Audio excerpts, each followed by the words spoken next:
On today's episode of Speak Shame with Dr. Connie.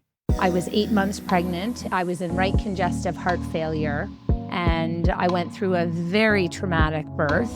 I was told I could no longer carry children. Hope is a brave and deliberate decision, and I truly believe that. Like, hope held my hand, and it's always been within me, and it held my hand through the hardest parts of my life, and still does. Hello, remarkable woman. I'm your host, Dr. Connie, medical doctor, life coach, and survivor of sexual violence.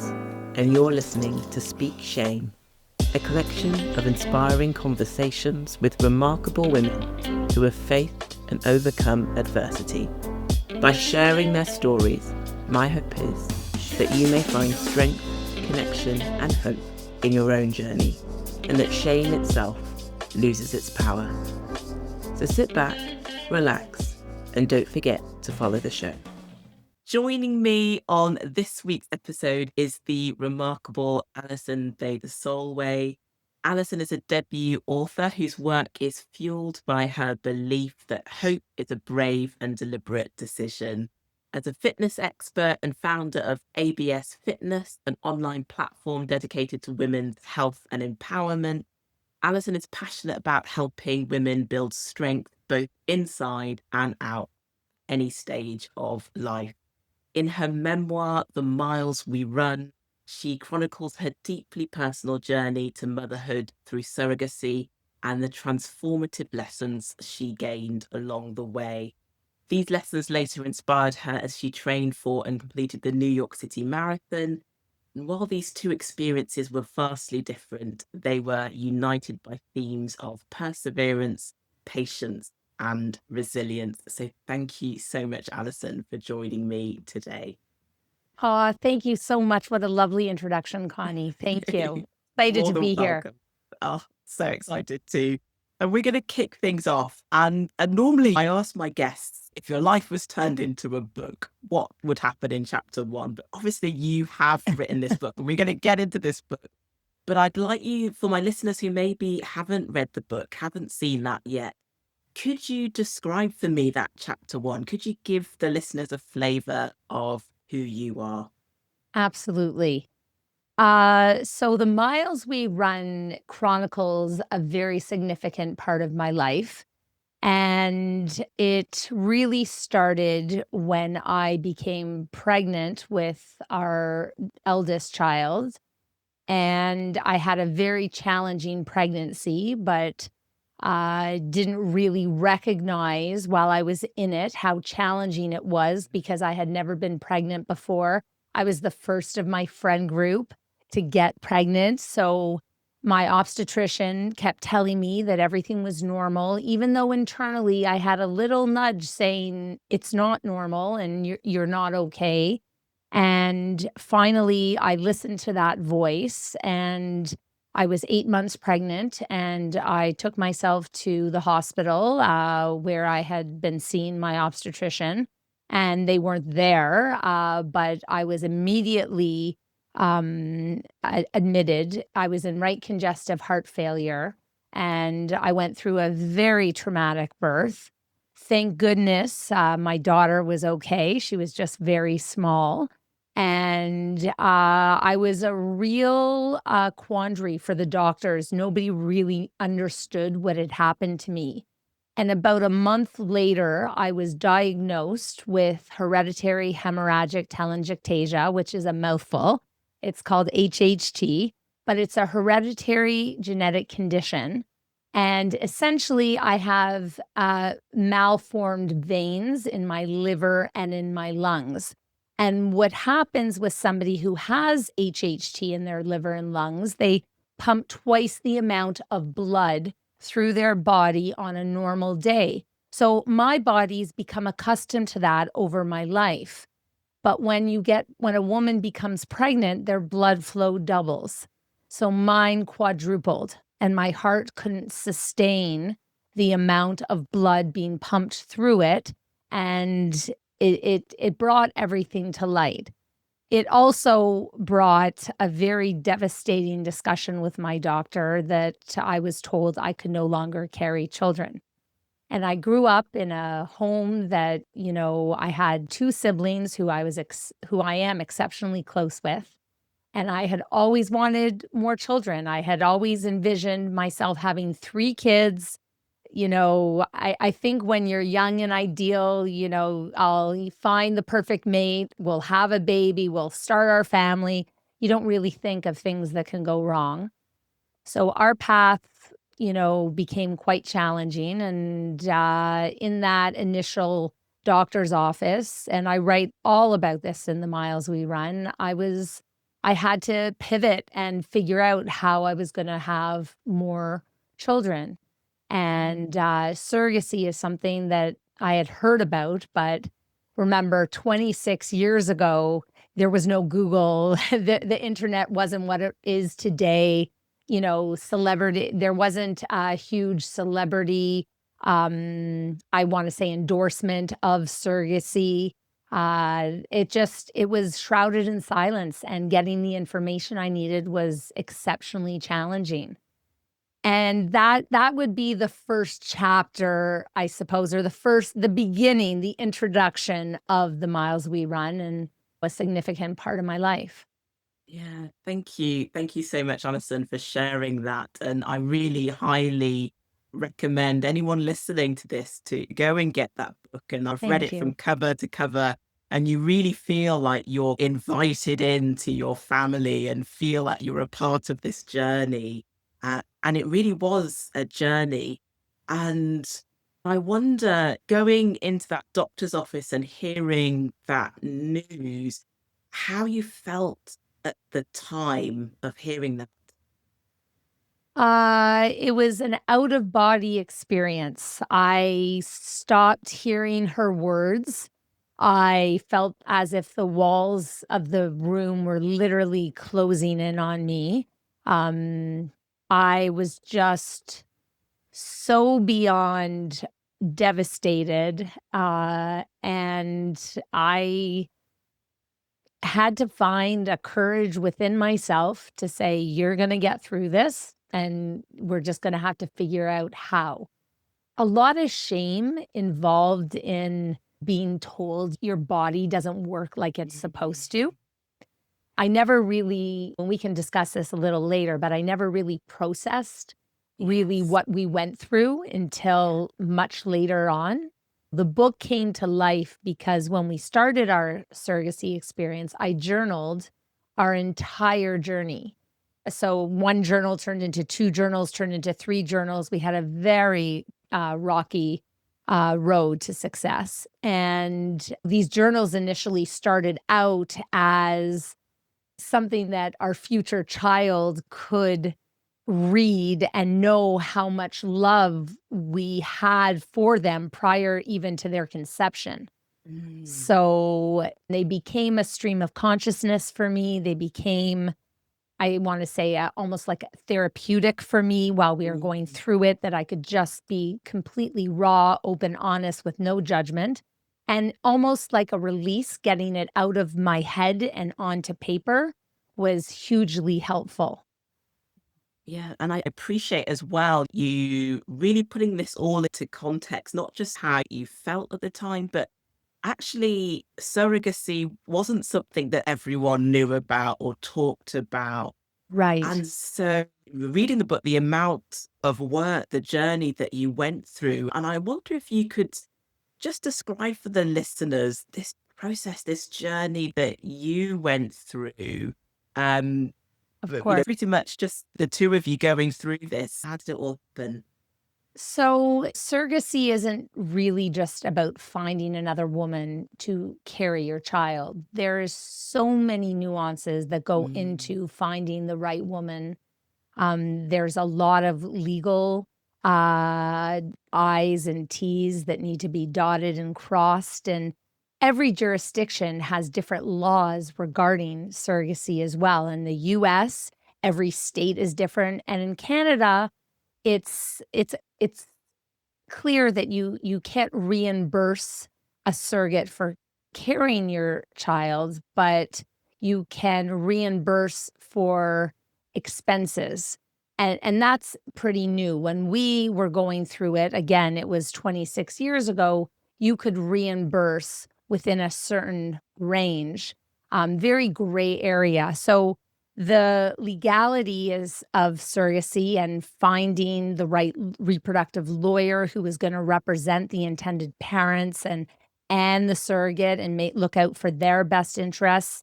And then finding a woman who you feel you can trust to carry the most precious cargo of, it's almost unimaginable, but this is what they do. You have to relinquish control and place your faith and your trust in another woman that they're going to treat their body with the same respect you would treat yours, and growing the life within them. That was a very hard part for me. So there's the legal component, there's the trust component, and then there's the pregnancy, God willing component, which there's risks in pregnancy to begin with. So what happens if something is found out within the pregnancy, making sure that you and your gestational surrogate are on the same page well before you implant the embryo, to know that they're okay with reducing or aborting or, and then there's the trauma of what if you miscarry? You have the same, the one thing that I will say about most surrogates is most surrogates love being pregnant and do have such a hopeful demeanor because they have never really struggled with getting pregnant. And they're like, we're just getting pregnant. Whereas, the intended parent, especially somebody who has gotten negative pregnancy test upon negative pregnancy test, is much more cautious because they know all the what ifs. They know all the things that could possibly go wrong. So it's very refreshing to meet a woman who comes into wanting to help you with, we're getting pregnant. That's it, Yeah. So that I found lovely. But there's a lot of different nuances in pregnancy and working with a surrogate, that it's just not finding a woman to carry, your baby. Yes, yes, so many different things. And I learned a lot from this. Even I work as a GP, a family doctor, general practitioner. Right. And so I see women who have infertility for various reasons or different pregnancy challenges. But I Yes. learned a lot from reading a book about the surrogacy process.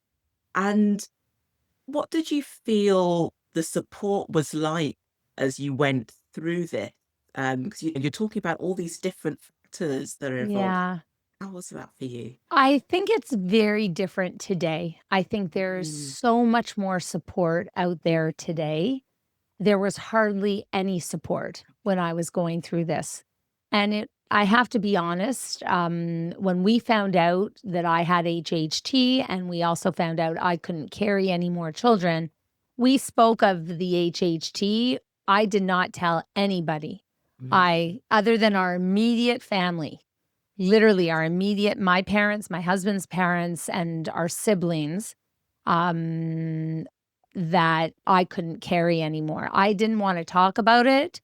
And there wasn't a lot of support, even through, the fertility clinics at the time in Canada. We weren't successful in Canada, so we went into the US, and that I felt more support. I felt more supported in the clinic we used in New Jersey, where we actually found success. It was just a totally different environment than here. And people find success in Canada, don't get me wrong. I just didn't. And now 1 in 6 couples struggle with in some form of infertility. That's absolutely astounding. I don't know what the numbers were 26 years ago, but there were some chats available on the internet, but again, the internet wasn't what it is today. So it was very hard to find women, other than when you went to the fertility clinic and you just saw the desperation that each woman in that waiting room was feeling right alongside you. It was like palpable. Everybody just hoping that if the stat was 1 in 5, that they were the one that week, and it was a really eye-opening experience. And the women in the waiting room, even though nothing was said, there was a lot of support there through our eyes and our looks. If I could, I speak to this very briefly in the book, but we all know why we're there, and we could all feel each other's pain. So beautifully put. And I think it's things like this where we share these stories that I Yes. just know people are going to listen to this and be like, yeah, I'm not alone, No. and that's so important. Yeah. And that was one of the reasons why I wrote The Miles We Run. It's funny, I haven't spoken yet to the running analogy, but I took those journals once we found success with our 3 boys that were born via the same surrogate. We had our son, and then about a year and a half later, we had twin boys. And it took us just over 4 years to find success, and we worked with 4 different carriers. Like, there was so much that I speak to in The Miles We Run, as you know, that, so many challenges presented themselves along our way. And I've been a runner for the past, I don't know, almost 30 years now. And for my 50th birthday, I decided that I wanted to do something great for myself. And this was already, almost 4 years ago. I was going to run the New York City Marathon. And also at that time, my eldest was in university, and my 3 boys were coming to the end of their high school. And I was cleaning out a cupboard, and my journals were there. And I started to reread my journals. And I'll get emotional because even though I have worked through this and I've written a book, I am constantly amazed at what we endured to build our family. Not that other people don't go through trouble building their family as well, but rereading my journals was an exceptionally cathartic experience for me, because I had never looked back. I put those journals away because what I initially started speaking on, when our youngest were born, I had 4 children under 6, and I had experienced enough heartache, and it wasn't the time to write a book. I knew I had a story, but I wanted to be present, and I wanted to just find the joy in everyday living. And I put the journals away for like 20 years, a long time. Yeah. Yeah. And when I reread these journals, I was like, I have a story, and I know there are others who are feeling this desperation, who are feeling like it's never going to work, who need that push, who need to know they are resilient and they are strong and they will get there. And training for the New York City Marathon, I started calling upon the same qualities that got me through surrogacy. So resilience and perseverance and discipline and patience. And I was like, everybody runs the marathon. Maybe not literally, but we all run miles. And it's not a flat road. So there's hills and valleys and, boulders and ditches. And, we all have experienced hurdles, obstacles. And I thought it was a well envisioned analogy to use my love of running into our surrogacy journey, because even though the book is my narrative on becoming a mother, it's everybody's narrative in a way that's had to find their own resilience and own inner strength in their life, because we've all run metaphoric marathons. Yeah, and I absolutely love that analogy through the book. And you start off at mile one and you just think, oh, wow, this is going to be a real journey here as you go through it. And I want to speak to that moment when you found that journal, because one of the things you mentioned earlier was the shame and the emotions that you were going through. And I wonder if, as you read through the journal, you were processing some of those emotions like shame and other things that you experienced at the time. Absolutely. I don't feel shame so much anymore. I did Mm, feel a lot of shame when I was not able to yeah. carry our future children, and shame when we were trying to get our carriers pregnant, that it couldn't be me, and we kept failing. And then I thought maybe I should just do it and put my life at risk, but I already had a baby at home, and that wouldn't have been fair. And so a lot of shame along the process. And then it almost turned into a bit of a, I'd say the shame evolved into grief. Mm, And it still is there.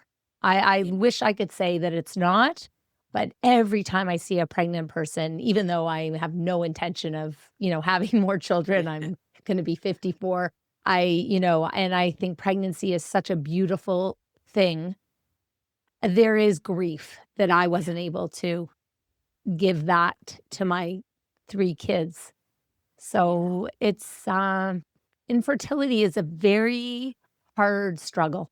It's a hard Yes. struggle, and there's a lot of emotions and a lot of not so much shame anymore, but Yeah. grief that, still stays with me a little bit because I feel I missed out. Yeah. Thank you so much for your openness, for your honesty. Because once again, I think people will listen to this and will think, oh, okay, well, you've had your kids and Mhm. you should be fine. And, Right. yeah, the shame's gone. That's it. But actually, this is so important for people to understand that, yes, you can have this out, you can have the family, but actually having gone through all of that, there are still going to be emotions, and it's okay to feel that. There is nothing wrong with that at all. Yeah. Yes. It was almost like I had to give myself permission that it was okay to grieve the fact that I could not carry my sons. So Yes. and I did give myself permission, but that doesn't make it any less hard. Ex- Exactly. Thank you. Thank you for that. And I wonder, obviously, having written the book, and I'm sure family and friends have read it, but talk to me about explaining to your children the surrogacy process so that they understood it. From day 1, as soon as they could understand, like our daughter, when Aiden, our eldest son was born, she was, 3. She Mhm. understood that mommy's tummy was broken and somebody else was helping us bring Aiden into the world. So from the moment they could understand childbirth and where babies came from, we were very open and honest, and, I that was intentional. I wanted Mhm. them to be proud and understand where they came from. We, 4 years is a long time to struggle through a process of bringing a child into the world. And I know there's so many stories out there where women have struggled for even longer, and it's so terribly challenging. Yeah. But we were honest with our children from the very beginning. I wanted them to be proud. I'm proud of where they came from and how they came into this world. We worked really Yeah. hard to bring them here. Yeah, yeah, and it must be so lovely for them to see this book, to It read this is, book, it is. and It's lovely for them, and it's very special for me. It's very yeah, special for me in that feedback from readers, from those who I know, but more from those who I don't know, and the DMs I get thanking me and relating to me and understanding that I understand what they're in the middle of going through. And it's what I intended. It's what I hoped this book would be. Yeah. So, And I'm sure it's just making such a huge difference. And you touched on this actually in the book, having gone through that experience. How were you then able to connect with others after having gone what you went through, um, who were going through a similar process? right. So when we were going through it ourselves, again, it was very hush. We didn't, we, s- A- Aiden, our eldest son, was actually a twin pregnancy. As you know, we had to make a very difficult decision early on in the pregnancy about terminating one of the fetuses because it would have overcome the entire pregnancy and Aiden wouldn't be here today. But nonetheless, very hard time because we had finally achieved success. And then we were just lambasted with the horrific news that one of the babies was not well. And so we kept to ourselves until uh, Aiden was probably our carrier Maureen was just over 6 months pregnant. And then we started sharing our news. So once I started getting it out there, how we were having, our second child, I became more open to speaking to anybody and everybody that were struggling because I knew how hard it was for me to get information about surrogacy, about the clinics here in Canada, in the United States, the different laws. Because remember, at the time we went through it, New York now has since changed, but New York wouldn't even put an embryo into a surrogate. New Jersey would put an embryo into a surrogate, but if the surrogate lived in New Jersey, the intended parents' names couldn't go on the birth certificate. Our surrogate was from Pennsylvania, and there, the intended parents, the genetic parents in our case, name could go directly on the birth certificate. So there's, again, all these nuances that you have to think about and consider. And that's why it's so important to hire a proper agency and a lawyer who's going to look out for you. There's a lot that can go wrong in this, and there's so much that can go right, but you want to make sure that you're protected and you understand, all the differentials from state to state, especially going through infertility now in the US. Roe versus Wade overturned and all the reproductive constraints on women. It's like we're living the Handmaid's Tale. It's devastating. So I felt it was my responsibility once I became comfortable to share, to actually share. And I did. And I shared until, I kind of became dated and again, more resources started to pop up and then the internet became more available. But I would help and I still would help anybody, with the knowledge that I have about getting through something like this. It's so hard. Infertility is so hard, Yeah, really. and thank you for supporting others as well, because I think it can be so isolating in these situations, and particularly Very. when there's all this, as you talked about the nuance in different places, and even just knowing that get yourself a good agent, get yourself a lawyer who knows this bits of information can be priceless. And something you touched upon towards the end of the book were the lessons that you had Right. picked up over the years. I wonder if you could touch upon a few of those lessons now for people listening. Absolutely. So many lessons.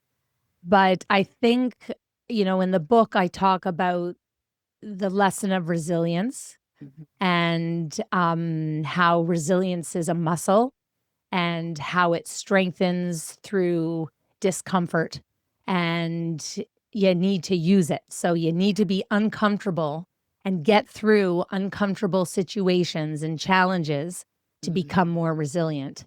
And I think that's something that I probably always knew, but didn't have the vocabulary to put it into words until I started writing this book.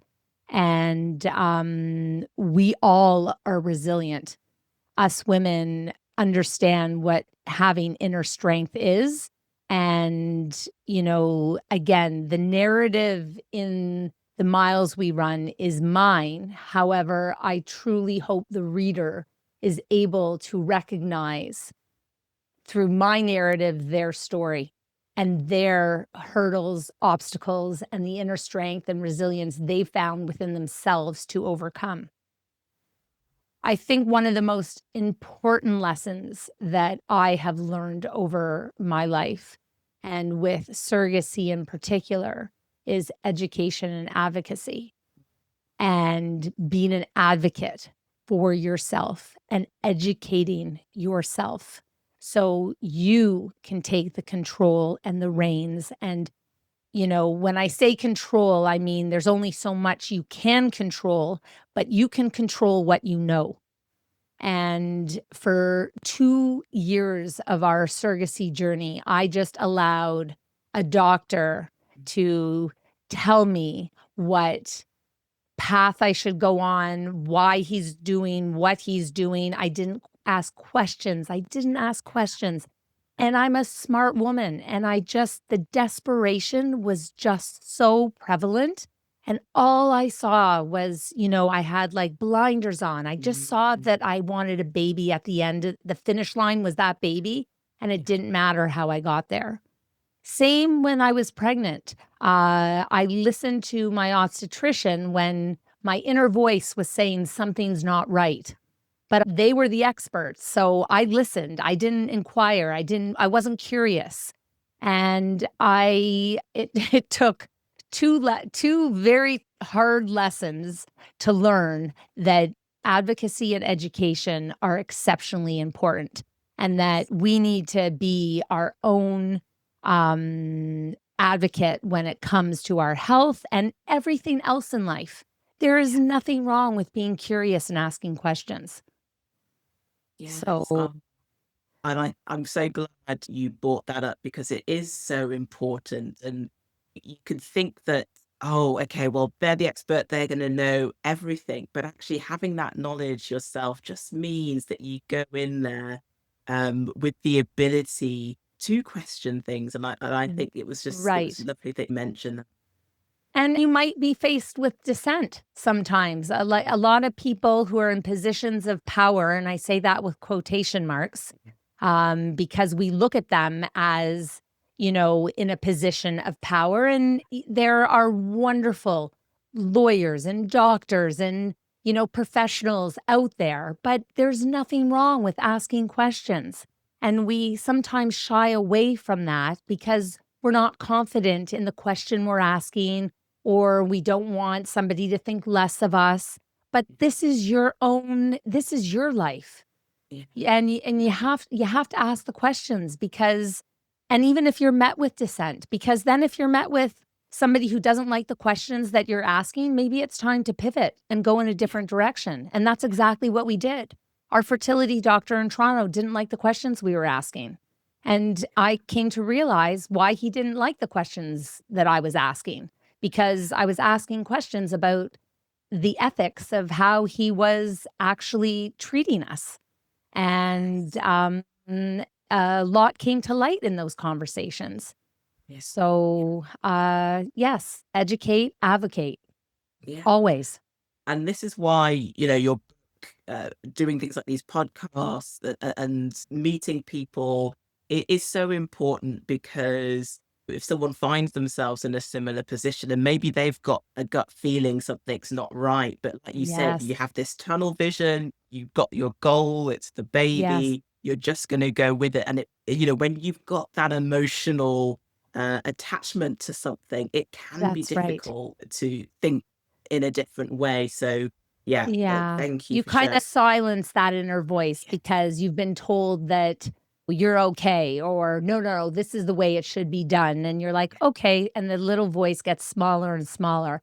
But that's another lesson that I learned. Yeah. I've had this voice within me for as long as I can remember. And I speak about it at the beginning of the book when I was 13. And intuition is very important. Intuition is something that you don't negate. You listen to your intuition. And, you know, it's now I almost call it like a spidey sense. Like if something Mm, feels off, it probably is. So listen to that voice within. And if something is right, that voice usually tells you so as well. So, it's important to listen to yourself. Nobody knows you better.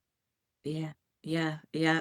I love it. Honestly, you're so spot on with that. And I think people who are listening will definitely get so much from this.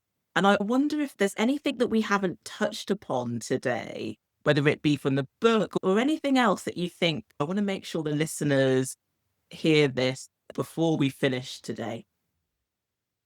I think we've covered a great deal. As you started so beautifully with the introduction, hope is a brave and deliberate decision. And I truly believe that. Like, hope held my hand. I'll get emotional, but hope has held my hand my whole life. And, sometimes we lose hope, or actually, I'll rephrase that. We don't lose hope. Maybe it's silenced a little bit. I think hope lives within all of us, and it's always been within me, and it held my hand through the hardest parts of my life and still does. Yeah. And so if I could leave your audience with anything, is that it's a decision to be hopeful, even through the most challenging times. Such beautiful words. Thank you so much, Alison. I really appreciate it. And one thing I would love to do, because I think for people who are listening to this who have been inspired by your story, how can they get in touch? We've talked about the miles we run. I'll put the link in the show notes, but where can they find you if they want to keep in touch and That's follow so your nice. journey? So my website, themileswerun.com, is a great way to find out what I'm doing, what speaking engagements I'm doing, the podcasts like yours that I've been on. And there's a contact form, and I will get back to you. It's just an easy way to reach me. And in terms of the book, there's links from my site to purchase the book, but you can buy the book wherever books are sold. Okay, So brilliant. there, Brilliant. it's everywhere. I will put the link to your website, put the link to the book in the show note. And finally, I always end this podcast because it's all about remarkable women who provide hope, who provide inspiration. And I wonder if you to name a remarkable woman who has inspired you, who's made a difference in your life, who would it be and why? So I think we share a similar role model, and her name is Brené Brown. I have loved Brené Brown's work since I don't even know how I was introduced to her work, but she has no BS. She's a straight shooter. And I didn't know the quote at the time, but, one day my story will help others through their struggle. And that is the miles we run. And she has helped me recognize that there is courage over comfort. And sometimes we have to find our courage when we're uncomfortable. And that's how if I can add to her beautiful words, that's where we discover our own resilience. And honestly, such lovely words to end there, Alison. And I really want to thank you. And I'm sure my listeners will thank you as well for sharing your story and for being with me today. So thank you so much for joining me. Thank you, Connie. It's been a great conversation. And if your viewership needs to reach out to me, I'd love to hear from them. Oh, brilliant. Oh, well, thank you. And I will definitely make sure that they know where to find you. Take care. Thank you. Thank you for listening to Speak Shame with Dr. Connie Corrali. And thank you so much to Alison Beder Solway for being my guest on this week's show. Please take a look at the show notes for information on Alison's social media handles so that you can connect with her. If you'd like to join the community, head over to @DrConnieCorrali on Instagram. And finally, don't forget to subscribe to the podcast to get a new episode every other Thursday. Until next time, take care.